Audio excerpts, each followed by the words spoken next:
मेरा नाम है अंजलि और आज हम पढ़ेंगे क्लास 12 का चैप्टर 1 का पार्ट 4 हड़प्पा सभ्यता। अगर आपने पहले की पार्ट 3 तक वीडियो नहीं देखी तो डिस्क्रिप्शन बॉक्स में लिंक होगा, उस पर जाकर देख लें। तो अब पार्ट 4 स्टार्ट करते हैं। आज हम पढ़ेंगे इतिहासकारों ने हड़प्पाई समाज में भिन्नता का पता लगाया। इसका मतलब है इतिहासकारों ने कैसे पता लगाया कि हड़प्पा समाज में भिन्नता थी, मतलब डिफरेंस था, वहाँ पे भेदभाव होता था, एक तरीके से ये बोल सकते हैं। शब्दार्थों का अध्ययन करके, विलासिता की वस्तु पूरा वस्तुओं का अध्ययन करके। इसको मैं एक्सप्लेन करती हूँ। बच्चों, हमने इससे पहले वाली वीडियो में पढ़ा था शब्दार्थों का अध्ययन करके। इसका मतलब जो वहाँ पे कब्रें थी, जो शब्द जहाँ पे दफनाया जाता था वो अलग अलग तरीके से था। कुछ मिट्टी से था और कुछ ईंट पत्थर से था, अलग अलग तरीके की धातुओं का प्रयोग था। और उसमें जो सामान पाए गए हैं, मनके आदि, वो सब भी अलग अलग, कोई सस्ती कोई कीमती वस्तु था। जिससे पता चलता है कि वहाँ पर भिन्नता पाई गई है हड़प्पा समाज में। सेकंड पॉइंट क्या है? विलासिता की वस्तु। विलासिता की वस्तु का मतलब होता है जो कीमती वस्तु होती है या फिर जो बहुत कम पाई जाती है, जैसे हम डायमंड या गोल्ड भी कह सकते हैं। और पूरा वस्तु यानी जो पुरानी वस्तु है, मतलब उस समय की जो पुरानी वस्तु है उसका अध्ययन करके। अब यहाँ पे आता है डिफरेंस है, मतलब ये आपको फिल इन द ब्लैंक से 1 मार्क्स के क्वेश्चन में आ सकता है। उपयोग की वस्तुएं, मिट्टी के बर्तन, चक्कियां, सुइयां। सुई सब आप सब जानते होंगे, चक्की भी जानते होंगे, आटा दाल पीसा जाता है।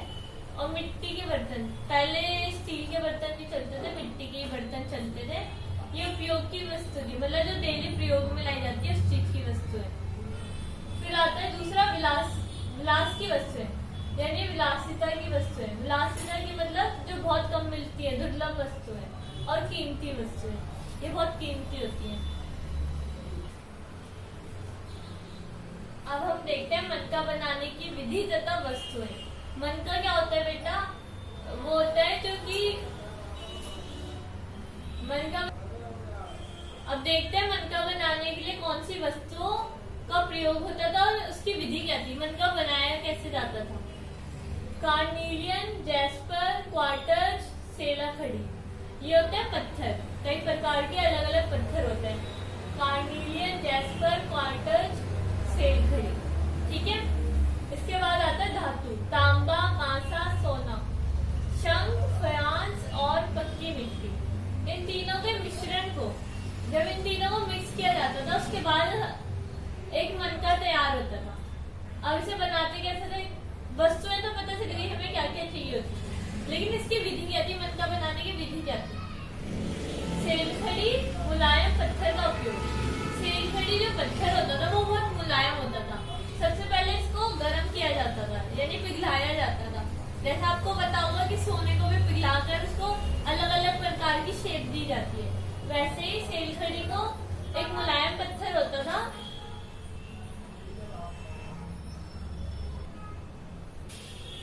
सेलखड़ी मतलब एक मुलायम पत्थर होता था, तो इसे गर्म करके पिघलाया जाता था। इस पत्थर के चूर्ण के लेप को सांचे में डालकर अलग अलग आकार के मनके बनाए जाते थे।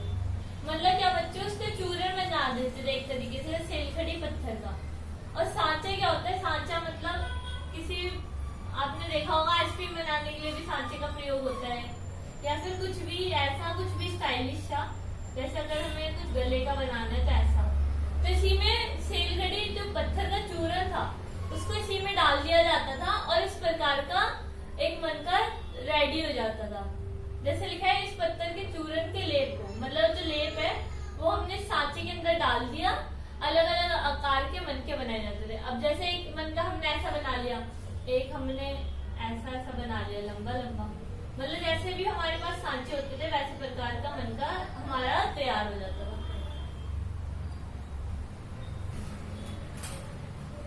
हड़प्पा सभ्यता का व्यापार विदेश में था। मतलब ये ऐसा कई लोग अनुमान लगाते हैं कि हड़प्पा सभ्यता विदेशों से व्यापार करता था या नहीं करता था। तो ये क्वेश्चन आ सकता है आपका 8 मार्क्स में भी आ सकता है, 3 में भी, 4 में भी। हाँ, ऐसे साक्ष्य मिले हैं, मतलब ऐसे कुछ एग्जाम्पल मिले सबूत मिले हैं जिससे पता चलता है कि हड़प्पा सभ्यता विदेशी देशों से भी व्यापार करता था। जैसे कि एग्जाम्पल तांबा, मतलब जो हड़प्पा सभ्यता में तांबा पाया गया है वह अरब देश के ओमान से लाया जाता था। मतलब एक अरब देश है ओमान, वहां से वो तांबा लाया गया। ठीक है, ओमान का तांबा और हड़प्पा की पुरावस्तु में निकल के अंश मिले हैं, यह एक साक्ष्य है। मतलब अदला बदली करते, मतलब जैसे हम अभी अमेरिका से व्यापार करते हैं, चाइना से व्यापार करते हैं, वैसे ये लोग भी आपस में व्यापार करते थे और हड़प्पा सभ्यता में ओमान का तांबा लाया जाता था।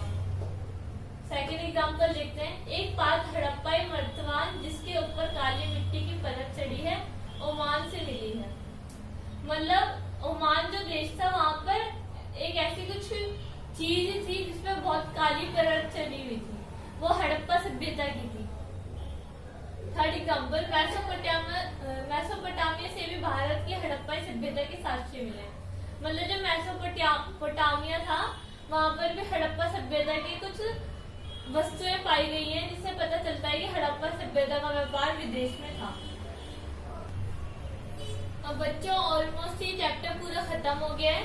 अब इसके कुछ इम्पोर्टेंट क्वेश्चन है, आप वो जरूर से जरूर कर लेना, चाहे आप इसका स्क्रीनशॉट ले लो या फिर लिख लो और अच्छे से इसके आंसर प्रिपेयर कर लो, क्योंकि ये 10 ईयर से मतलब ये क्वेश्चन तो पेपर में आते ही आते हैं।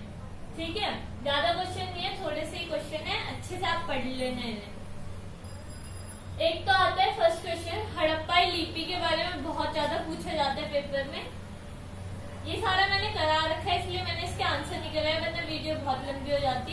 आप इसे अपने घर में खुद प्रैक्टिस करें, सिर्फ मैंने क्वेश्चन लिख दिए हैं। सेकंड आता है हड़प्पाई सभ्यता की खोज किसके नेतृत्व में हुई। सारे मैंने बता रखे हैं आपको। हड़प्पा सभ्यता के पतन के क्या कारण थे।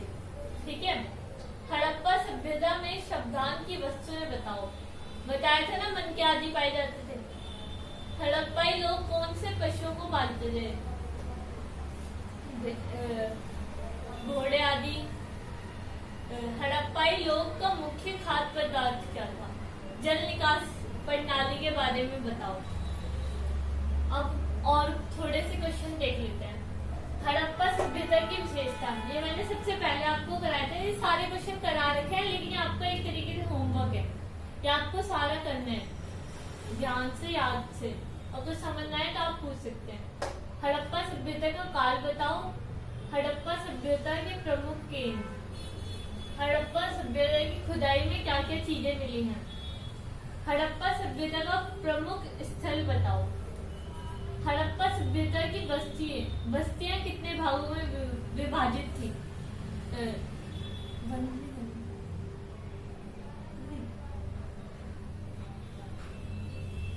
हड़प्पा सभ्यता की बस्तियां कितने भागों में विभाजित थी। ये शायद मैंने अभी आपको नहीं बताया है, मैं बता दूं, ये 2 भागों में विभाजित थी, एक दुर्ग और एक निचला। जो दुर्ग था वो ऊंचे स्थान पर स्थित था और जो निचला था वो नीचे स्थान पर स्थित था। बट बच्चों ये 1-2 मार्क्स के क्वेश्चन आएंगे वैसे तो, और ऊपर वाले थोड़े बड़े भी आ सकते हैं। मतलब सारे क्वेश्चन देखा जाए तो बहुत इंपॉर्टेंट है, आप अच्छे से याद कर लेना, पढ़ लेना, दिमाग में घुसा लेना। और आई होप आपको ये वीडियो समझ